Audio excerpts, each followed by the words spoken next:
Memphis in May has lots of competitions. And first place goes to Club Go-Go! There's costume contests, the best signs. They even challenge each other for the best smokers.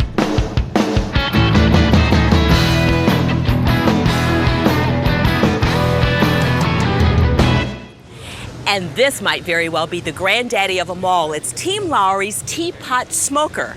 And Team Captain Rich Germinder knows all about it. Good morning. Yes, I do. Yes, I do.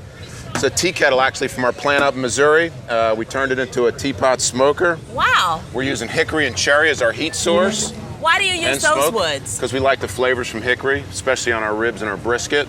Try to keep it about 200 degrees, maybe. Yeah, and can it marinate as well? We've got our own marinating system. Wow! Right here. We're on a timer. Every 10 minutes it sprays for 10 seconds. And we're doing briskets and turkey, sausage and lobster tails this afternoon. Oh, I can't wait. Looks great. If you're interested in a smoker or a griller like this one, or maybe not quite this different, but at least more unconventional than the other ones, we got just the place to go. And it's down in Texas, y'all. Deep in the heart of Texas, barbecue is big business. The best barbecue in the world will be right out here this weekend at the Houston Cook-Off. Down here, they call their cookers barbecue pits. It's machinery you can grill on, smoke, or even fry. The pit makes all the difference in the world. You got to have quality equipment to be able to get a quality result. The most popular name around these parts is Klose. Everybody knows who Klose is, and they know when you've got a Klose pit, you've spent the money to buy the very best. They're referring to David Klose, founder of Barbecue Pits by Klose. Since 1986, he's custom fabricated between 600 and 700 different styles of pits. Some are fired by gas, others are heated by wood or charcoal. They range in size from backyard pits to mobile units and concession walk-on kitchens that are up to 70 feet long. But it's the shape of some of the pits that have earned the most recognition, like the beer bottle or chuck wagon. I actually got a call from GAO in the Army the other day, and they wanted to bid us doing an F1 Murray Abrams tank. So I asked him, I said, well, what do you want it to do? And he said, well, what do you mean? I said, well, do you want it to drive off of the trailer when you get it to the cook-off? And he goes, you can do that? I said, well, sure. David turned this phone booth from Sarajevo into a barbecue pit. He's even made a grill out of a 1906 baby carriage. And as for the man who makes the machinery, He's a character. He's a lot of fun. I've actually fired a .44 Magnum in these pits before. Have you? Yeah, oh yeah. What happened? Nothing. David wants customers to know how tough his barbecue pits are. But then, what else would you expect from a die-hard Texan? Born and bred in Houston, Texas. Grass ain't greener anywhere else. Went through school here. Then went into fabricating 17 years ago and got into building barbecue pits and loved it so much that I just stuck with it. There are lots of reasons folks want Klose barbecue pits. To begin with, they're handmade out of steel. There's no automated or production line assembly or anything like that. There'll be one welder from the beginning to finish. Customers say they cook very evenly, and any barbecue expert can tell you why that's important. You're trying to cook it somewhere around 2 to 225, 250, and all of a sudden you have an area that's 350 degrees and an area that's 200. That's not conducive to good cooking, slow cooking meat. The temperatures are controlled in these pits because of the thickness of the steel. When you got 1/4-inch steel, it's holding the heat a lot better above ground, and it'll give that heat back to you slowly. David's products also come with little added extras. The sliding shelves are a nice feature, so you don't have to dig way back into the pit. You can slide all your meat out and you can actually remove it. And the nice thing about the fajita pit is, of course, you can raise it up like this, and then you roll it down, and you can adjust the level of your fire here.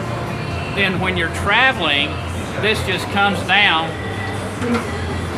you shove it back, take this off and lock it down. All totaled, David produces around 5,000 barbecue pits a year, with prices ranging from $69 to $25,000. His customer base is becoming just as diverse. Getting letters from Austria, France, Italy.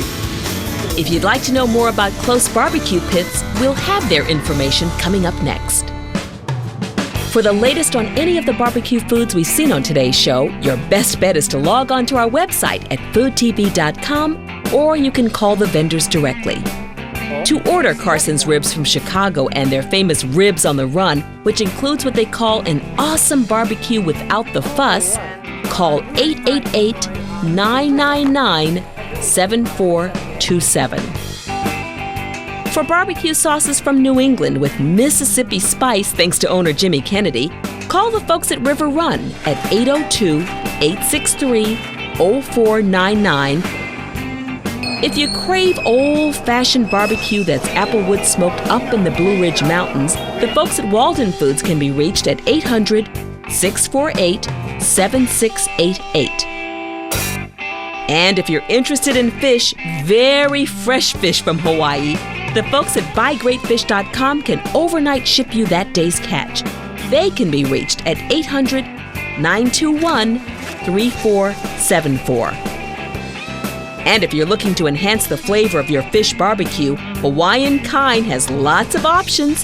You can reach them by dialing 888-321-4500. For traditional barbecue sauce from a mecca of barbecue, Kansas City, we have two landmarks. For Arthur Bryant sauce, call 816-231-1123. And for Gates barbecue sauce, dial 877-472-8237. We'll let you decide who has the best barbecue sauce in Kansas City.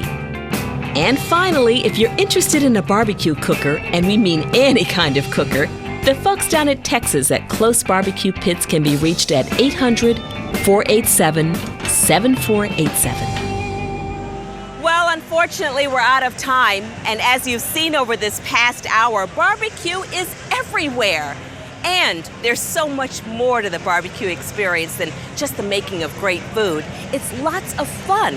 And it's fun enjoyed by everyone from your novice backyard griller to your world champion expert. Hit the road yourself. Discover some of the local foods, maybe even the barbecue foods in your area. You never know what you may find. Till the next time, I'm Sandra Pinckney.